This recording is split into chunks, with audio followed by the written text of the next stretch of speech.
Drama ini menceritakan bermacam-macam kasus di sebuah kota. Dalam proses penyelidikannya, kasus ini ternyata berhubungan dengan kasus 28 tahun lalu.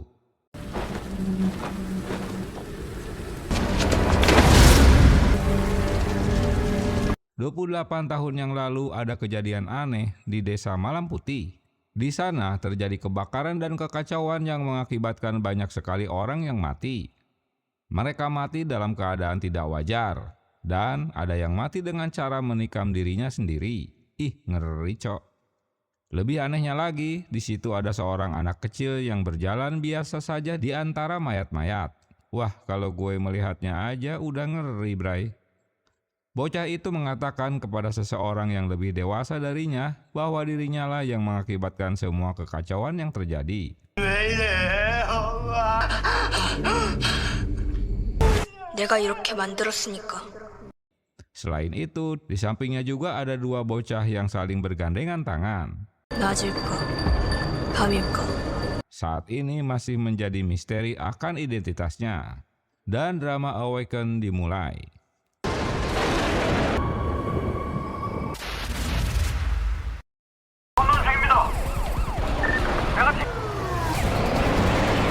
Di masa sekarang, terlihat 3 unit truk perampok bank sedang dikejar oleh polisi dipimpin detektif Jiwan. Di bagian lain, sudah ada tim kepolisian lain yang siap menghadang truk para perampok tersebut di bawah pimpinan Hewon. Pengejaran truk oleh mobil patroli tak berhasil karena mengalami kecelakaan. 모르겠지만.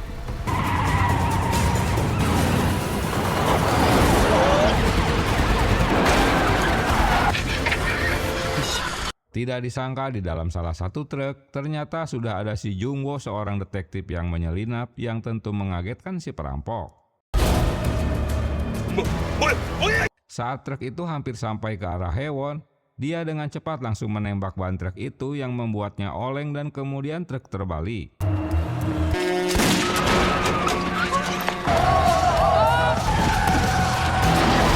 Perampok yang keluar duluan dari dalam truk pergi menyandera seorang siswa yang saat itu ada di tempat kejadian. Jungwo yang keluar dari truk tanpa adanya cedera menodongkan pistol ke arah perampok dan ingin menembaknya. Tanpa memperdulikan keadaan si Sandra itu sendiri. Bahkan Hewon juga ikut panik melihat si Jungwo ingin menembak si perampok, yang kemungkinan akan membuat si perampok itu akan melukai sanderanya. Peluru yang ditembakkan dari pistolnya meleset mengenai pelang yang mengakibatkan jatuh mengenai si perampok, yang membuatnya pingsan. Hade, kocak ya. Kembali ke kantor, mereka dimarahi habis-habisan oleh atasannya karena telah menembakkan pistol di tengah publik. Namun Jungwo sepertinya cuek aja mendengar semua ocehan atasannya. Selanjutnya mereka diberikan rekaman dari seorang misterius yang memberikan kabar tentang surat pembunuhan yang diterima oleh reporter bernama Lee Ji-wook. Dia mengatakan akan terjadi pembunuhan di sebuah hotel Seoul de Merian pada jam 11 malam nanti. Ji-wook ini adalah seorang reporter yang selalu menyalahkan polisi dan dia selalu membicarakan kalau kepolisian itu tidak pernah bertindak atas peringatan pembunuhan yang terus terjadi selama ini. 하지만 이번에도 손 놓고 있다가 사건 터지면 제 총엔 총알이 다 들어있습니다. 혜인이 뭐니 꿈 같은 소리. Singkat cerita, Jungwo dan timnya pergi menyelidiki hotel yang dibicarakan. Di sana mereka melakukan pengecekan ke seluruh ruangan, tapi tak menemukan hal yang mencurigakan. Tepat jam 11 malam, pemilik pesta akan berenang, hingga para detektif menyadari ada yang tak beres karena pria itu tak bergerak lagi. 자다 깨서 웬 수영? 뭐하는 수영? Saat dilakukan pengecekan, ternyata dia sudah tewas dalam keadaan tersenyum. Seperti ada sesuatu yang membuatnya bahagia. Wah, kira-kira apa ya? Kejadian ini malah membuat Inspektur Byung Chol jadi pening karena menurut Jungwo kematiannya bukan dikarenakan bundir. 운전사놈도 설계자가 아니라고 하니까 까라면 까야 한다는 거야. 뭐 살인 예고인지 예고 살인인지 그게 더 골치야. Para detektif masih belum menemukan siapa dalang di balik semua perampokan. Padahal dalang ini telah melakukan perampokan sebanyak 17 kali. Apalagi saat mereka mengecek gudangnya, uang hasil rampokan itu telah raib. Hade, siapa yang ngembat ya?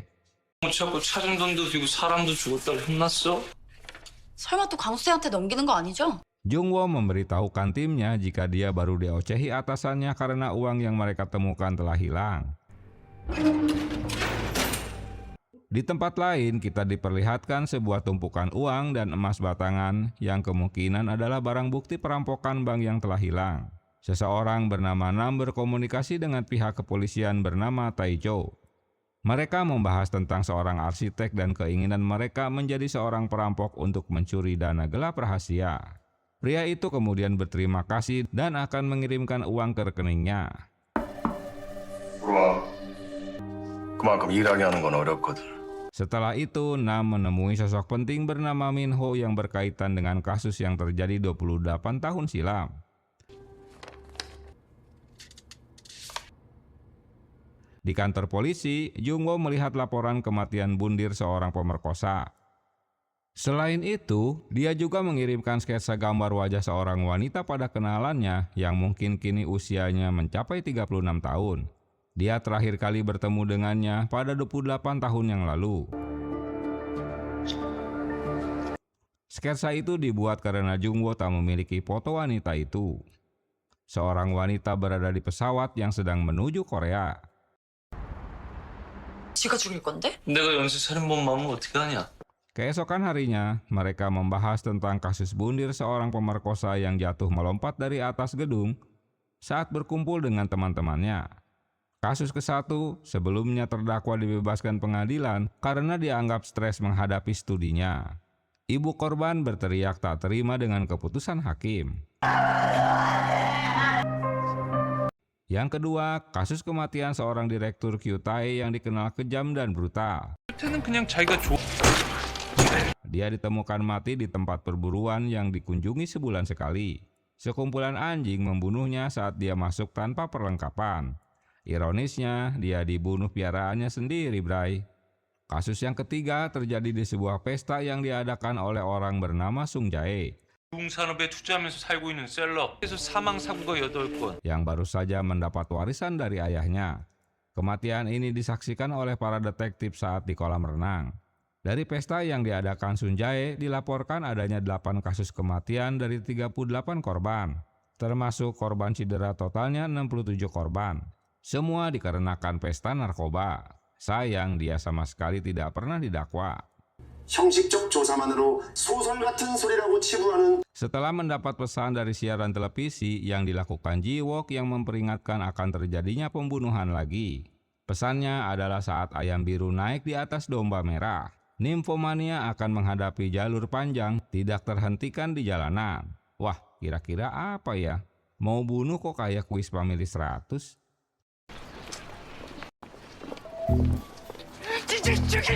Mereka menemui Kyungmin, siswa yang pernah disandra sebelumnya. Awalnya dia tak mau memberikan keterangannya. Tapi setelah Jungwo diam-diam memberikan kartu kredit milik Haewon dan diberi makan, dia menceritakan bahwa Yonggun yang tewas loncat dari atas gedung. 그때부터 이미 찌질이 사이코 냄새가 나서 Saat itu mereka sedang berkumpul dengan api unggun sambil berlatih untuk audisi. Tapi teman-teman tak ada yang tahu jika dia telah memperkaos wanita. Mereka berteman karena melihat ayahnya pemilik firma hukum. Teman-teman menduga jika dia memakai narkoba. Tepat jam 11.30 malam, Yongjun berjalan ke pinggir gedung dan menjatuhkan dirinya. 고소공포증도 있다더니 못해서 Setelah mendengarkan keterangan Kyungmin, barulah Jungwo memberitahukan tentang kartu kreditnya. Haduh, PA ya. Di tempat lain, seorang wanita yang sedang dikejar oleh seorang pria tua yang ingin memperkosanya. Wanita itu berlari kemudian menjatuhkan dirinya dari atas gedung karena tidak mau dimainin oleh om-om kucing dapur. Di saat yang sama, ada seorang pemimpin perusahaan bernama Jang Yong-sik. Dia berkata kepada karyawannya sama persis dengan yang dikatakan oleh bocah misterius di Desa Malam Putih di awal cerita. 지금이야 꿈자리가 사납죠. 도와주고 싶어서. Jungwoo bangun dari tidurnya di dalam sel tahanan dan di sini dia sedang mengumpulkan informasi dari penjahat mengenai cara mendapatkan obat-obatan. Pria itu memberitahukan kalau dia biasanya mencarinya di rumah sakit dengan memintanya pada dokter sesuai resep yang dibutuhkan. 도대체 이 이상한 보석 모양은 뭘까요? Kembali ke kantor, Jungwoo yang melihat semua pesan yang dikirimkan ke reporter Jiwook tiba-tiba mendapatkan wangsit. 메시지 시작도 전부 다 0이었지. 장희동. Dia mengetahui di mana lokasi pembunuhan selanjutnya akan terjadi. Di saat yang sama, Jamie, wanita yang berada di pesawat, sudah sampai di Korea. Dia mencari sebuah lokasi pada GPS-nya. Dia bertemu dengan seorang wanita yang berlari dari kejaran pria mesum bernama Yongsuk.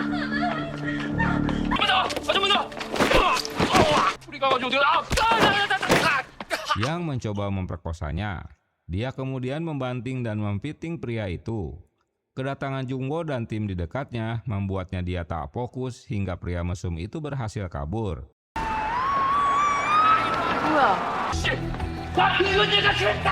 Namun Jamie terus mengejarnya. Jungwoo dan Haewon sadar kalau persamaan dari ketiga korban pembunuhan yang sebelumnya adalah sama-sama orang tidak waras. Waduh, pieta. Ternyata Jungwoo sedang mengejar orang yang sama yang sedang dikejar Jamie.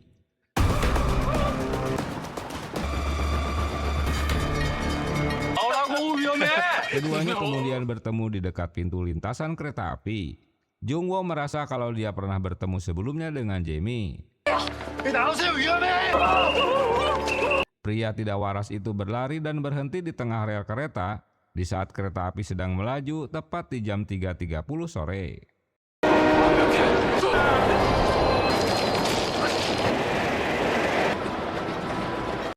Sayangnya mereka tak berhasil menyelamatkannya, Cok. Jamie pun pergi meninggalkan TKP. Ulah Jungwoo seperti bocah saja, dia selalu ngemut permen lollipop. Haduh, pengen. Tiba-tiba Jiwook menabraknya hingga membuat permennya terjatuh. Anehnya yang emosi malah si Haewon. Karena Jiwook memang sengaja menabraknya. 도정우 경정님? 일부러 부딪혔어요. Dari pemeriksaan di kantor Yongsuk, mereka menemukan pil induksi tidur. 약이라도 한 걸까요? 를 둘이 부어야 되는데 전혀. Dan dari penjelasan tim forensik bahwa Yongsuk tak teler juga halusinasi. 나왔으면 이거 100% 환각 상태. Jungwoo dan atasannya berusaha memecahkan kode yang dikirim Jiwook. 이지욱의 주장일 뿐입니다. 를 성폭행하려다가 다음 사건도 막을 수. Hasilnya malah membuat sakit kepala karena tak bisa menemukan petunjuk apapun. 이렇게 주의해? Menyalakan televisi yang sedang menyiarkan tewasnya Yongsuk, seorang profesor yang mengajar di universitas. Lagi-lagi dalam siaran itu muncul komuk si Jiwook. Yongsuk dituduh sebagai pria mesum yang tahun lalu dituntut atas laporan mahasiswinya. 그의 연구실에서 의문의 추락사가 일어나기도. Yang ujung-ujungnya mahasiswi itu tewas karena bundir. Karena desakan Jiwook yang selalu memojokkan kepolisian, yang tak dapat menangkap pembunuhnya, terpaksa polisi memberikan konferensi pers yang dijelaskan Taejo. 들여 사회 불안을 조장하는 행위를 때문에 피해자가 늘어나는 게 맞는 겁니까? Nam meminta Yongsik untuk menghilangkan kata pencarian yayasan mereka di internet. Tapi Yongsik menolak. Mereka akan menghilangkannya secara perlahan agar tak dicurigai publik. 그렇다면 우린 Junwoo menemui istri Yongsuk. Sang istri hanya ingin tahu apa yang terjadi pada suaminya, apakah dia bundir atau dibunuh. FBI가 온다고? Mereka dikejutkan dengan adanya keterlibatan mantan FBI pada kasus mereka. Kini orang tersebut adalah kepala laboratorium psikologi kriminal. Semua ini gara-gara ulah Jiwook yang selalu memojokkan atasan mereka. Tiba-tiba terdengar teriakan dari seorang wanita. Saat mereka mengeceknya, ternyata wanita itu Jamie, wanita yang pernah bertemu saat Yongsuk tewas. Jamie menjelaskan bahwa dia mencegah Jaewon untuk mengambil foto Jiong. Karena hujan petir, tiba-tiba listrik minimarket itu berkedip-kedip sambil Jamie dalam hatinya mengucapkan hal yang sama seperti 28 tahun lalu. 나는 궁금해져. 밤일까? Mereka mengejar Jaewon yang kabur dari tempat tersebut. Saat itulah Jungwoo meminta identitas Jae-mi dalam bahasa Inggris. Dia berpura-pura tak memahami bahasa Korea. You understood me. Can I see your passport? Please let me speak to the U.S. Embassy. Please call the U.S. Embassy now. Jae-mi menolak untuk dibawa ke kantor polisi guna dimintai keterangan. Sebelum ada persetujuan dari kedutaan Amerika karena dia warga Amerika. Jungwoo yang pintar mengecoh akhirnya mengetahui jika Jae-mi paham bahasa Korea. 성추행을 했고 내가 사... Jungwoo menemukan foto Ji-young, korban pemerkosaan yang telah tewas. Pegawai minimarket memberitahukan jika wanita itu dulu bekerja paruh waktu di minimarket ini. 직원과 함께 와요. 한국말 잘하네. Di bawah derasnya hujan, mereka mengejar Jae-won tapi kehilangan jejaknya. Byung-chul jadi marah karena Jungwoo tak peduli mantan FBI itu mau bekerja memecahkan kasus mereka. Karena polisi dianggap tak mampu bekerja. 박사의 FBI 행동부서 팀장이야. 50살이 넘는 거 아니야? Mereka terus membicarakan mantan FBI yang akan bekerja dengan mereka. Dia seorang doktor psikologi dan memiliki lisensi hukum. Mereka berpikir-pikir jangan-jangan orangnya sudah tua dan tak bisa bahasa Korea pula. Hade, bikin runyam aja dah. 네. 왜 어떻게 오셨어요? Setelah mengetuk pintu, mereka dikejutkan dengan kemunculan Jae-mi, orang yang sebelumnya pernah bertemu dengan mereka. Tentulah semuanya terkesima. Di saat Jae-mi mengaku bahwa dialah orang mantan FBI yang sedang mereka bicarakan. 한국말 당시에는 전혀 주목을 받지 못했죠. 경찰은 관심 끌기로 받아들였다는 거네요. Jae-mi mulai memimpin penyelidikannya dimulai dari data yang dikirimkan Ji-wook. Dia memulai alurnya dari kematian Yongjun, Kyu-tae, baik Seung-jae, dan terakhir Yong-suk. 칭찬도 하고 반응도 보고 그러는 거예요. 이쪽 피해자 체크해. 두 분이요?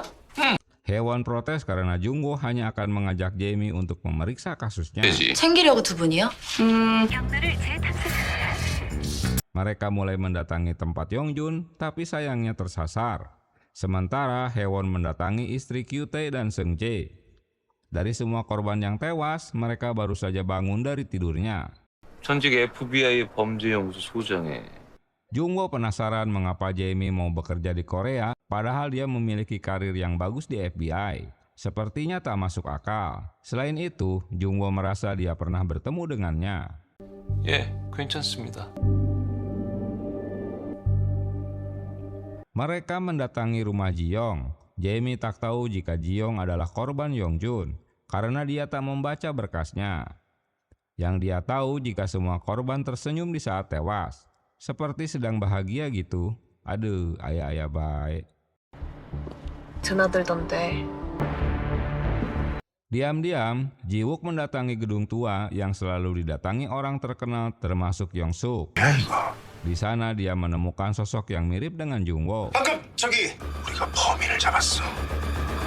Tiba di rumah, si Haewon malah disuruh ibunya segera kawin dan berhenti bekerja. 지금이라도 일 때려치고 쟤 어떻게 할 거야? Dia bisa mengencani Jungwoo atau salah satu bawahan ayahnya. Tiba di rumah, Jae-mi teringat dengan ocehan Jungwoo jika mereka pernah bertemu. Dia terus memikirkan di mana mereka pernah bertemu. 하면서 맞겐 셈이죠. Lalu melanjutkan penyelidikannya dengan data-data yang berhasil dikumpulkan. Dia bahkan mencurigai Jungwoo karena seperti ada yang tak dilaporkannya. Sementara dengan menggunakan kacamata khusus, Jungwoo memandangi foto-foto yang diduga ada hubungannya dengan kasus 28 tahun lalu. 상황에선 절대로 틀리는 법이 없는 것이다. 2 tahun lalu, Haewon bertugas sebagai polisi lalu lintas dan tak sengaja dia menghentikan mobil Jungwoo. Sejak pertama kali melihatnya, Haewon langsung menyukainya. Atas permintaan Jungwoo, Byung-chul mendirikan tim khusus yang terdiri dari Haewon, Sokpil, dan Ji-wan. 도종우 경감의 공혜원. 없습니다. Terbentuknya tim khusus menjadi buah bibir teman-temannya. 정된 거야? 뭔가 잡혔는데 그거를 Ji-wook datang menemui detektif guna menanyakan apakah mereka sudah memecahkan kodenya. 주면 나한테 뭘 줄래? 그래요, 그 어려운 암호를. 참고인 소환은 하지 않을 것. 그리고 Walau dia memberikan informasi pada polisi, tapi Ji-wook tak ingin bersaksi. Atas informasi itu, mereka melanjutkan ke kantor Modu milik Yong-sik. Hasilnya, mereka dapat menemukan pada layar laptop mereka tentang kumpulan para korban. Sayang, mereka tak dapat mengaksesnya karena mesti menggunakan sidik jari. Jamie yang awalnya mencurigai Jungwoo ternyata tak terbukti karena sidik jari Jungwoo tak dikenal. Jungwoo menyadari jika Jamie mencurigai dirinya. 수사팀에 갖다 주고 오겠습니다.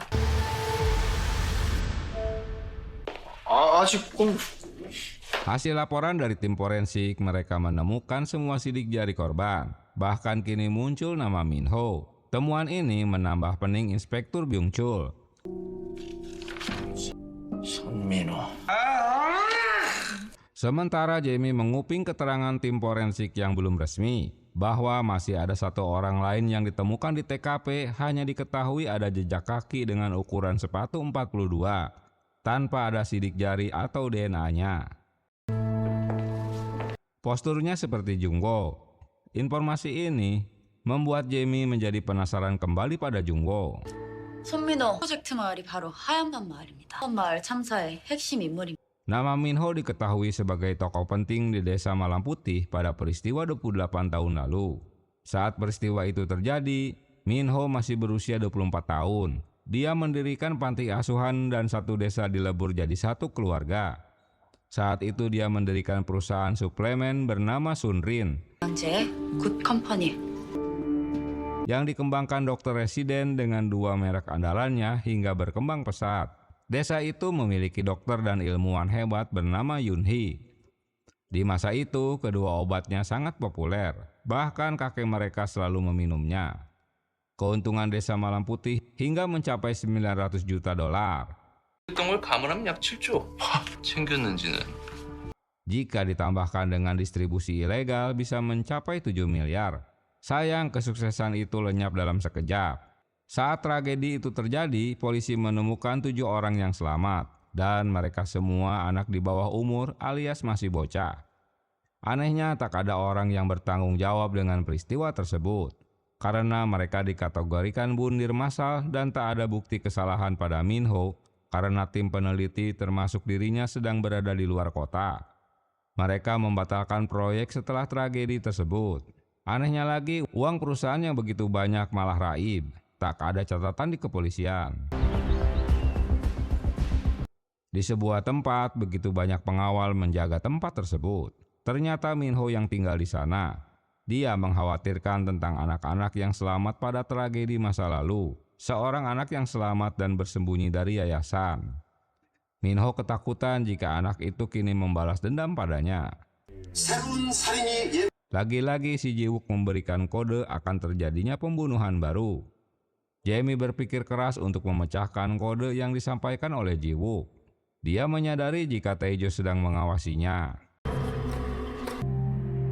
이만하다 돌아서시니까. Taejo mengizinkan Jamie untuk melihat file pribadi Jungwoo. Di minimarket, Jamie bertemu dengan Jae-wong. Jamie meminta maaf atas insiden sebelumnya. Dia juga menanyakan apa hubungannya dengan foto Ji-young yang tempo hari ingin diambilnya. Apa dia mengenalnya? Sambil memberikan nomor ponselnya jika Jae-wong memiliki informasi. Haewon membaca buku yang ditulis Minho 29 tahun lalu tentang Desa Malam Putih. 부르고 무엇을 악이라 부르는가?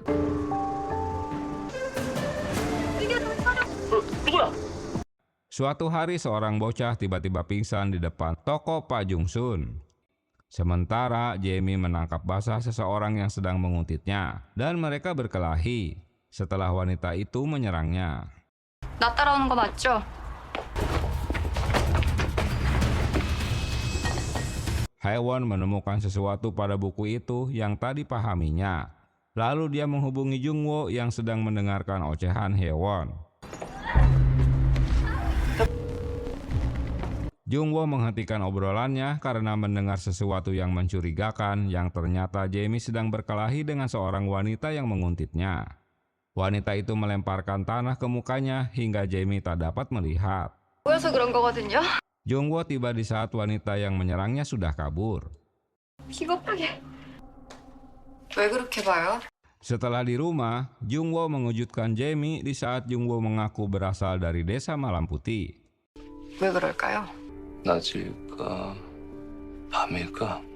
Menyadari mereka berasal dari desa yang sama, Jamie menceritakan bahwa suatu hari di bulan Juni tahun 1992, dia ditemukan di pangkalan militer Amerika Serikat oleh Kolonel Anthony. 받고 출국을 한 달 정도 앞두고 있던 Little girl, are you okay? Hingga dia mengadopsinya dan membawanya ke Amerika. Dia menghabiskan banyak waktu dan uang agar ingatannya kembali normal, namun tak sepenuhnya berhasil. Dokter menyimpulkan bahwa dia mengidap gangguan stres pasca trauma, sehingga pengobatannya dihentikan. Namun Jamie tak bisa menghilangkan sepenuhnya tentang masa lalunya. Itulah salah satu sebabnya mengapa dia ingin kembali ke Korea setelah membaca artikel tentang desa Malam Putih. Esok harinya, Haewon ngoceh-ngoceh karena tak ada kabar lagi dari Jungwoo setelah pembicaraan di telepon yang tiba-tiba menghilang. 된다고 배웠을 텐데. 친 건 아니에요? Belum juga hilang kekesalan Haewon, tiba-tiba muncul Jamie yang memberitahukan jika mereka datang ke kantor bersamaan setelah semalam mereka bersama. 어젯밤에는 그냥 서로 잊읍시다. Kecemburuan Haewon sudah diubun-ubun hingga dia menampol Jungwoo. Haduh, apes lu wo. 하룻밤 3주만. Jamie yakin jika kasus yang sedang dikerjakannya ada hubungannya dengan desa Malam Putih. 되는 줄 안다더니요? Haewon menjelaskan kode baru yang baru saja dipecahkannya, bahwa kali ini Minho yang akan jadi target pembunuhan pada jam 2 malam, tanggal 14 Februari. 그리고 손민호의 고문 변호사님. 확실히 빌라 주변을 경계해야겠네요. Dia tinggal di rumah Nam yang juga pengacaranya. Masalahnya polisi tak mungkin akan mengawasi rumahnya, selain luas area itu pun milik pribadi, yang bisa dilakukan mengawasinya dari kejauhan. 가보겠습니다. Minho marah mengetahui bawahannya belum menemukan uang yang dirampok dari bank. Polisi kesal karena hanya dapat mengintai rumah Minho dari kejauhan. Mereka juga tak dapat meretas kamera CCTV-nya karena harus melalui laptop Nam. 타봤자 나오는 것도 없고.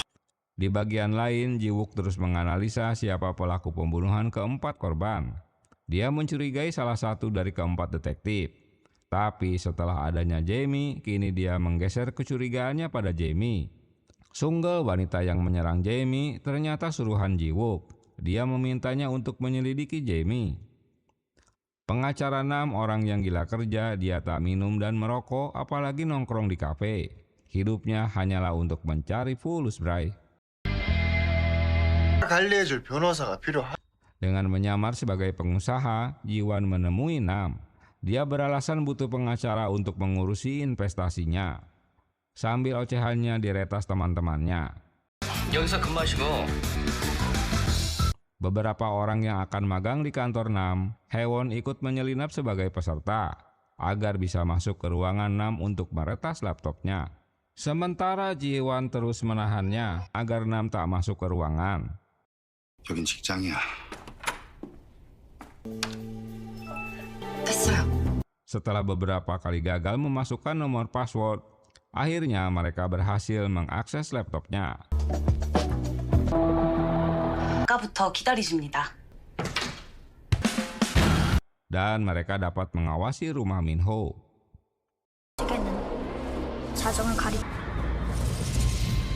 Jika mendengar hujan petir, Jamie langsung hilang kendali.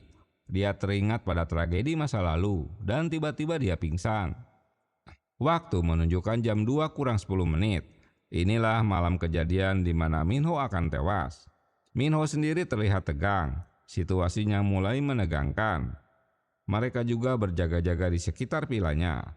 Sementara Haewon mendekati rumah tersebut. Tiba-tiba terjadi ledakan di dalam rumah. Akibat ledakan itu, Haewon terpental hingga pingsan.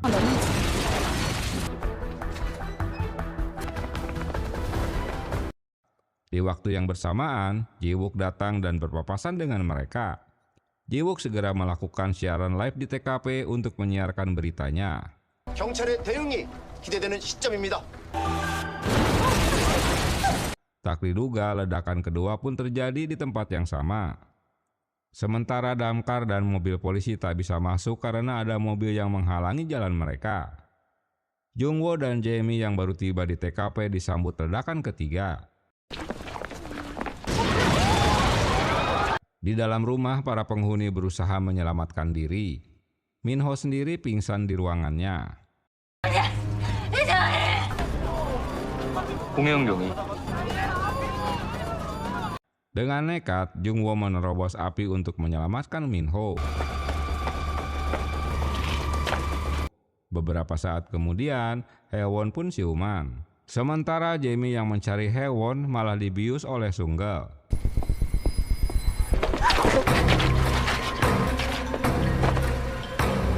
Dari perkiraan sementara, Haewon berkesimpulan jika di rumah yang terbakar seperti ada bensin yang memang sengaja ditaruh di rumah tersebut agar kebakaran cepat meluas. Sementara Ji-wook dalam laporannya terus memojokkan kepolisian. 주변 통제에 실패한 경찰의 무능력으로 Inspektur Byung-chul marah karena Haewon yang bertugas di TKP yang dianggapnya masih bocah bau kencur. Sementara Jung-woo dan Jae-mi tak bisa dihubungi. 등록되어 있지 않은 실제 설계도야. 아니 그래도 너무 어리잖아. Setelah mendapat cetak biru rumah tersebut, Haewon tetap dilarang untuk mendekati lokasi kebakaran. 1층을 통해야 갈 수 있는데 그것도 제가 판단하죠. 이건 금고입니다. Karena tim damkar dan polisi tak dibolehkan masuk ke TKP. Loh, aneh ya? 현장 장악력.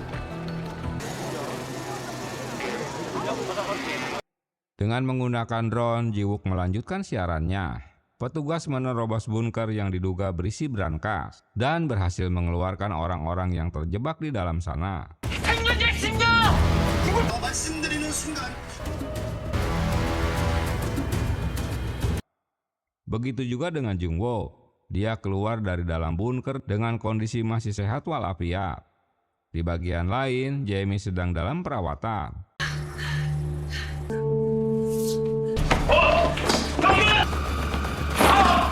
Saat siuman, dia memberontak, namun sayang tak berhasil kabur. Dia teringat dengan masa lalunya. 뭐든지 할 수 있죠. Menghilangnya Jae-mi membuat polisi kebingungan. Salah seorang pengawal tubuhnya penuh dengan luka bakar, namun dia berhasil diselamatkan. Ji-wook mendapat halangan dari penjaga saat akan menjenguk Jung-woo. Untunglah si Jung-woo keluar dari kamarnya. 니도 소속 어디야? 맞죠? 하나로 온 거죠. 에이. Kedatangannya untuk memberitahukan bahwa Ji-wook mencurigai Jae-mi sebagai pemecah kode yang dikirimkan kepadanya. Tak hanya itu, dia juga diduga pelaku pembunuhan. 너 너네 팀. 암호를 해석해서 나한테 알려준 놈도 너네 팀. 성인격장에 다중인격이야. Karena Jae-mi memiliki kepribadian ganda, seseorang akan sulit sembuh karena penyakit mental. Jae-mi adalah orang yang tersangkut langsung dengan tragedi Desa Malam Putih. Mungkin dia ingin melakukan balas dendam. 복수를 위해서 이 모든 사건을 꾸민 건 바로 Kebakaran itu berawal dari lantai 1 yang menyebar karena ada oksigen. Jika api berasal dari lantai 2, kebakarannya tak akan separah itu. Menurut Tae-jo dalam rekaman CCTV, Nam yang berada di lantai 1 keluar rumah jam 9 malam. Jika dia pelakunya, berarti dia kembali ke rumah secara diam-diam. Api membakar lengan dan wajahnya, itu artinya bukan Min-ho yang membakar rumah tersebut.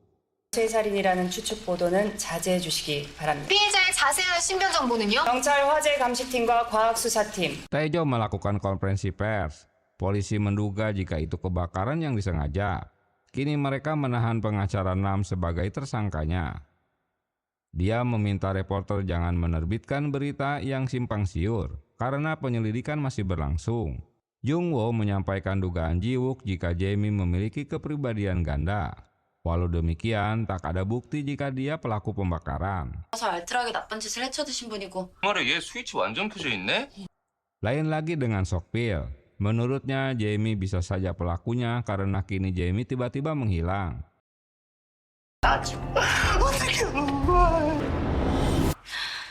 Ternyata bocah di awal cerita itu Jae-mi.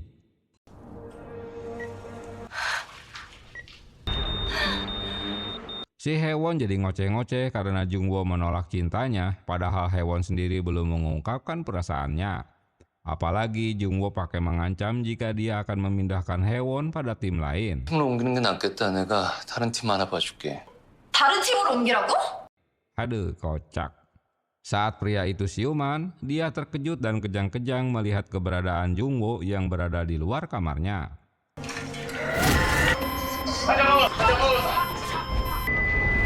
Dokter tak berhasil menyelamatkannya karena pria itu keburu tewas. Haewon menyelinap masuk ke rumah Jamie. Dia terkejut melihat alur kasus yang sedang diselidikinya. Minho berterima kasih pada Jungwoo karena telah 2 kali menyelamatkan dirinya. 정말 영웅이에요. Di televisi, Jiwook menyiarkan berita tentang saksi yang diselamatkan Jungwoo saat kebakaran terjadi. Setelah berada di dalam rumah, Jungwoo mengaktifkan sprinkle agar api segera padam. Lalu dia menyelamatkan semua orang untuk menuju brankas di bunker. Mereka hampir kehabisan oksigen karena tak bisa bernapas. Kecerdasan Jungwoo dapat membuat oksigen dengan darahnya sendiri yang disebut hidrogen peroksida. 몸을 피했던 삼원호동 화재 사건. Dan Minho tak yakin jika 6 pelaku pembakaran rumahnya. Kembali ke Jamie, kondisi fisiknya terus melemah karena pengaruh obat tidur yang diberikan dokter. Setelah kondisinya mulai membaik, Jamie berusaha kabur kembali hingga dia berhasil keluar dari rumah sakit.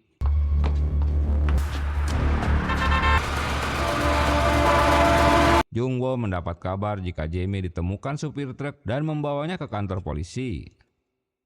Jiwon menanyakan dari mana saja 3 hari Jamie menghilang. Jamie memberitahukan bahwa pembunuh korban sebelumnya dan orang yang menyulut api kebakaran adalah Jungwoo. Apalagi Jungwoo tahu keberadaan brankas di bunker, padahal dia tak pernah masuk ke rumah tersebut. Semua ocehan Jamie tak ada yang mempercayainya, termasuk Byung-chol. 팀장님 어떻게 하셨지? 알고 있었으니 그 안에서 살아남기 위해선 과산수가 필요하다는 거예요. 아니 무슨 소리를 하는 거야? Inspektur Byung-chul tak memberitahukan di mana Jungwoo sedang menjaga Minho di sebuah rumah. 설명드릴 시간 없어요. Jungwoo memberitahukan bukan hanya internet yang tak bisa digunakan, tapi ponsel juga tak bisa dipakai. 비싸고 수석으로 졸업한 거 몰랐죠? 뭐야 이거? Di saat Jiwook ketiduran, dia melihat semua penjaga di rumah itu sudah pingsan. Sementara kondisi Minho baik-baik saja. Dia melihat Jungwoo kabur dari tempat tersebut dengan keluar melalui jendela. 관심을 모은 예고 살인의 다음 희생자로 특정된 데다가 항상 철저한 경호 속에서 지냈지. Berita Jungwoo sebagai pelaku pembunuhan yang telah menewaskan 5 orang sebelumnya demi untuk membunuh Minho tak dipercaya teman-temannya. Alasannya karena Jungwoo tak ingin menarik perhatian publik sehingga dia menolongnya agar bisa mendekati targetnya. Menurut Jamie, hanya Jungwoo satu-satunya orang yang dapat membunuh Minho. Jiwook mengajak Minho untuk segera pergi dari rumah tersebut. Karena kunci mobil tak ditemukan, mereka pun berjalan kaki untuk keluar rumah memasuki hutan. 원래 사람은 안 믿잖아요.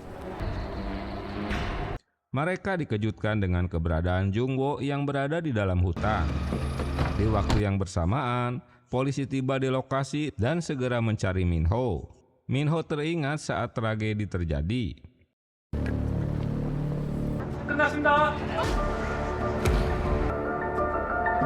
Diam-diam dengan ponselnya, si Jiwook merekam pembicaraan mereka. Dengan melemparkan tas untuk mengalihkan perhatian Minho, dia pun menikam Jungwoo.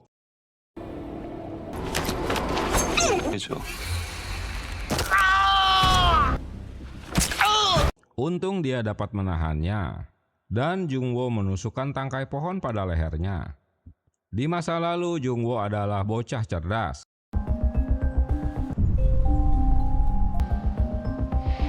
Kepintarannya dalam membuat formula suplemen dimanfaatkan Minho dan Yoonhee untuk dikembangkan dalam penelitian. Minho memberitahukan bahwa pemilik Yayasan Malam Putih adalah presiden. Bahkan ada laboratorium rahasia yang dia juga tak tahu tempatnya. Hanya diketahui sekretaris presiden. Kedatangan timnya ke TKP langsung menangkap atasan mereka, Haewon yang memborgolnya. 언제는 경찰의 영웅이라고 했잖아. Dalam rapat, komisaris polisi jadi emosi dengan tertangkapnya Jung-woo sebagai pembunuh. 준비 중입니다. 하얀 밤마을? 상관이야? 연관성은 Padahal kepolisian telah mengkampanyekan Jung-woo sebagai pahlawan mereka. Kini semua orang saling menyalahkan karena polisi telah lalai menerima Jung-woo jadi polisi. 있어. Untuk meredam berita yang akan disiarkan Ji-wook karena ada di TKP, polisi pun menangkapnya. Ironisnya, kini timnya sendiri yang menginterogasi atasannya. 시작해. 손민우 살해 미수까지. 나는 하얀 밤 마을에서 태어났어. Dalam keterangannya, Jung-woo dilahirkan di desa Malam Putih yang tinggal di panti asuhan. Seperti pada umumnya, bocah-bocah bermain dengan kapur tulis. Orang-orang mengira jika tempat itu hanyalah tempat amal. Namun sebenarnya itu adalah laboratorium penelitian. 전체가 연구소였어. Mereka bereksperimen pada tubuh manusia yang diketuai Min-ho. Hari itu teman-temannya mulai sakit. Awalnya Jung-woo tak tahu sebabnya. Hingga suatu malam dia mengetahui bahwa teman-temannya yang menghilang ternyata sudah jadi mayat. Dia salah satu anak yang menjadi eksperimen mereka. Jung-woo menolak jika dia membunuh orang-orang tak bersalah. Karena sebenarnya merekalah yang membunuh anak-anak yang berada di panti asuhan. 같으면 끝난 것 같은데 아닌가? 꿈을 꾸게 하는 거야. 자기가 꿈을 꾸고 있다는 사실도. Metode yang dilakukan Jung-woo membuat mereka seolah-olah bermimpi tanpa mereka menyadarinya. Lalu dibuatlah mereka berpikir untuk bisa melakukan apapun di saat terbangun. 깰 수 있는 거지. 예를 들면 하다고 질색했던 사람. Mereka harus melakukan hal yang mereka takuti. Semuanya seperti mimpi dalam sadar. Belum juga selesai interogasinya, tiba-tiba petugas dari kejaksaan membawa Jung-woo. 하얀 밤 마을에서 무슨 일이 있었죠?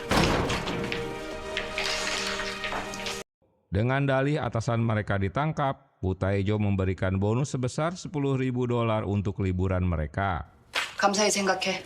그가 떼쓰라고 주는 돈이에요. Ternyata Woo Tae-jo juga mendapat uang $50.000 untuk tutup mulut. Wah, bokis ya. Jung-woo dipindahkan ke lapas. Petugas mengingatkan bahaya yang akan mengancam dirinya karena beberapa napi telah dijebloskan ke sana. 그것만 문제였으면 좋겠네. Untuk menghilangkan trauma masa lalu, Jae-mi berkonsultasi dengan dokter tentang kondisi otaknya. Dokter mengungkapkan hasil ronsennya bahwa Jae-mi pernah dioperasi lesi otak dengan menggunakan teknologi tinggi cyberknife. Jadi tak perlu operasinya dengan membedah kepalanya. 예전에 혼란스러운 기억들이. Tiba-tiba Jae-mi mengingat kembali masa lalunya. Dialah bocah yang berbicara dengan pria dewasa saat itu. Lalu dia menemui Jung-woo di lapas karena penasaran dengan kisahnya. Menurut Jae-mi, mereka berdua tak masuk dalam daftar ke-7 anak yang ditemukan saat itu. Jae-mi mengajaknya untuk kembali ke desa Malam Putih. Jae-mi tahu jika orang yang telah mengoperasi lesi otaknya adalah Jung-woo, agar dia tetap hidup setelah dijadikan kelinci percobaan. Jae-mi ingin tahu apa sebenarnya yang terjadi hari itu, walau dia tahu itu tragedi bundir dan ada juga yang saling membunuh. Namun dalam mimpinya semakin jelas bahwa dialah yang menyebabkan semua tragedi itu terjadi. Jung-woo menolak karena Jae-mi telah menangkap pembunuhnya. Lebih baik dia kembali ke Amerika karena semuanya telah berakhir. 아직 안 끝난 것 같은데. Setelah diinterogasi dan ponselnya diambil polisi, Ji-wook diperbolehkan pulang.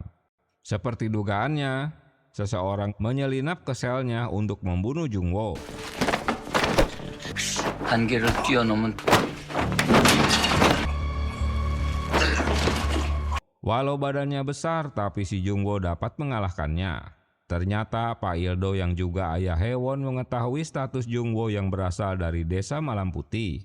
Dia bukan seperti manusia tetapi mutan. Jika Jungwo sudah marah, maka lampu di ruangan akan berkedip-kedip dan kekuatannya menjadi tak tertandingi.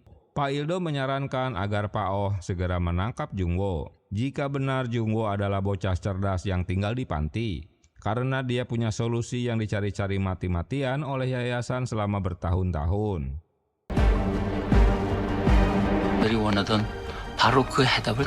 Dengan dibantu Jae-won, Jae-mi mengumpulkan informasi tentang dirinya.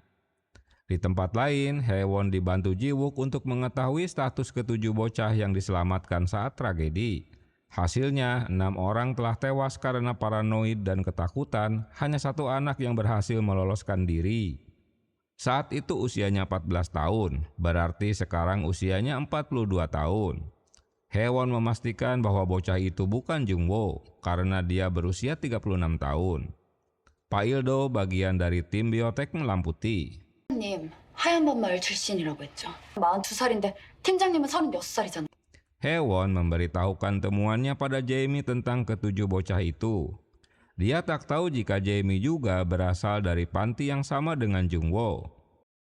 Hae-won masih bingung karena saat kematian para korban itu terjadi, Jungwo sedang bersamanya. Bagaimana mungkin dia pembunuhnya?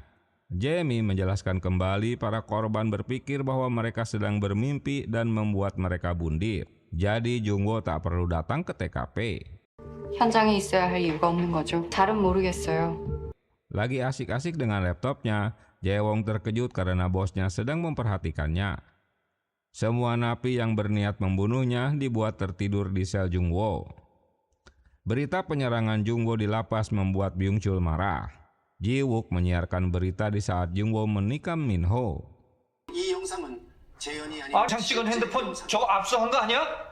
Berita ini membuat Byung-chul heran padahal mereka sudah menyita ponselnya. 아실 분이라 생각하고 구치소에 사람 본. Pak Oh menemui Min-ho. Ternyata Min-ho orang yang menyuruh kaki tangannya untuk membunuh Jungwo di lapas. Pak Oh jadi marah karena Jungwo mengetahui jika yayasan mereka masih aktif dan diketuai oleh presiden. 내 이름은 당연히 말했을 거야. Kedatangan Jungwo ke kantor polisi diserbu reporter. Dia memberikan dokumen pada Inspektur Byung-chul. 정말 피해자들 죽인 겁니까? Tiba-tiba kepala Jungwo pusing dan seketika dia pun pingsan. Yang ternyata dokumen itu memberitahukan sakitnya. Byung-chul teringat saat Jungwo minum obat tanpa minum air. Mereka pun membawanya ke rumah sakit.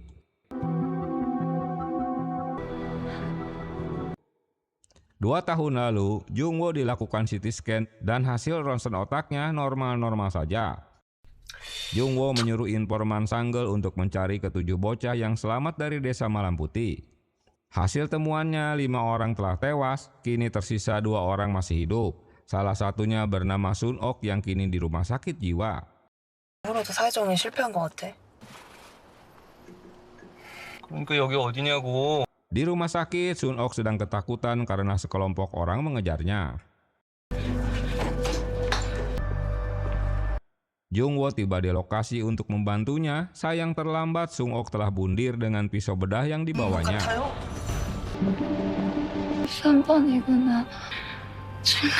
Kini tinggal 1 orang bernama Min Jae. Dia adalah anggota gangster. Saat akan menangkapnya, Jungwo terkejut melihat aksi Hae-won yang sedang menampoli anggota gangster karena melanggar lalu lintas. Haduh, ayah baik. Tiba di lokasi, kedua gangster itu sedang berkelahi. Aksi Hae-won benar-benar maco, bray.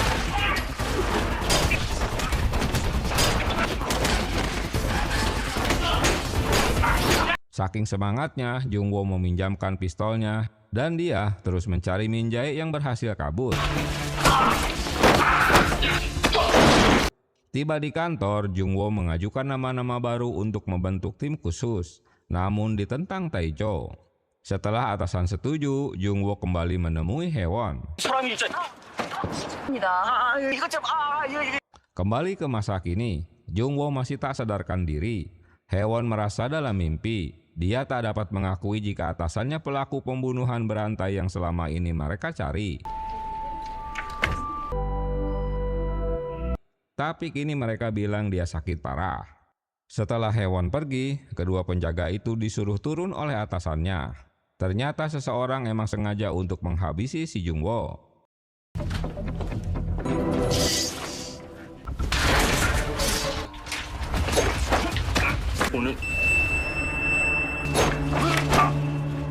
Dalam perkelahian, Jungwo tertikam tapi dia dapat mengalahkannya. Akhirnya Jungwo kabur dari rumah sakit. Firasatnya pasti akan ada serangan susulan. Beberapa saat kemudian, sekelompok orang mendatangi rumah sakit. Haewon yang kembali dari toilet ditahan olehnya. Tak ada cara lain selain melawan mereka dan berhasil kabur.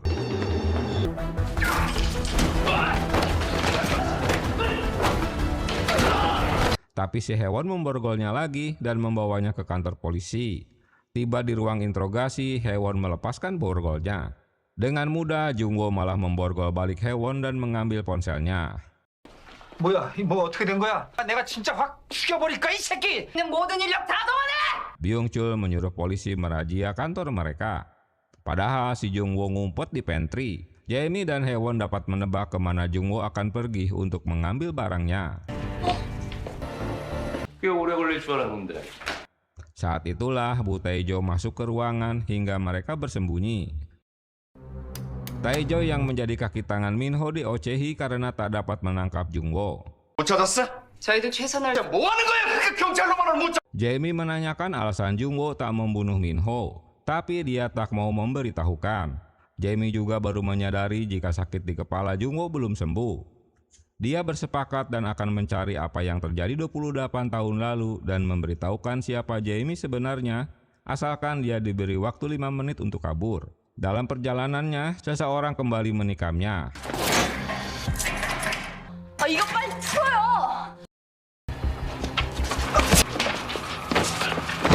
Haewon yang telah dilepaskan borgolnya membantu Jungwo yang sudah terpojok.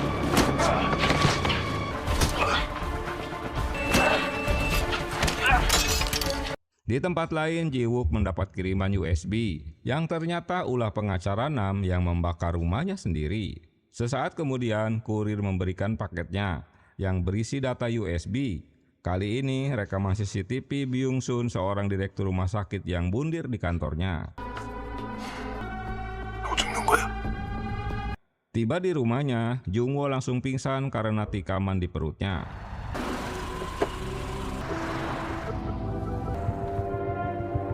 Penelitian di laboratorium mereka dimaksudkan agar mereka tak takut mati, walau efek sampingnya membuat IQ mereka jadi cerdas. 형은 평균 180. 힘을 두려워하지 않게 되는 거죠. Dan terjadi pertumbuhan tak normal di sel otak mereka. 이거 맞지? Saat berkumpul, bocah-bocah saling bekerja sama untuk memecahkan membuat formula baru untuk penelitian berikutnya. Dampak dari rusaknya sel otak mereka mengakibatkan mereka sering pingsan dengan tiba-tiba. 를 조절할 수 있다면 좋을 텐데 말이죠.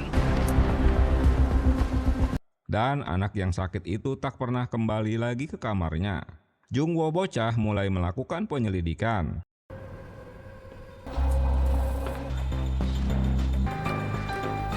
Dan mengetahui bahwa salah satu temannya telah meninggal. Duh, kejam. Sayang dia kepergok Yoon-hae. Yoon-hae mengakui jika Jungwo bocah paling cerdas di antara anak-anak lainnya. Dia tahu cara menolong temannya. 지를 가르쳐줬어? Pak Jung-sun senang karena Jungwo telah siuman. Ji-wook tahu walau Jungwo ditahan, namun rencana pembunuhannya terus berjalan karena dia tak perlu muncul di TKP. Hanya kali ini tak ada peringatan sama sekali karena polanya sudah terbongkar. Jungwo mengirimi video setelah korbannya tewas. 할 말이 있어서 자기가 자각몽을 꾸게 할 줄 안다고. 친구는 Seorang pria misterius menyuruh Yongsik untuk membunuh Jae-mi karena dia berteman dengan Jae-wong. Karena mimpi sadar ini tak boleh diketahui olehnya. 죽이려고 해서 놓쳤다. 도종은 어디로 갔는지 모른다는 거야. Inspektur mendapat penjelasan Haewon bahwa Kang Yun dari Departemen Cyber berusaha membunuh Jungwo dan kini pelakunya menghilang. Dia tak tahu jika semua itu atas perintah Taejo.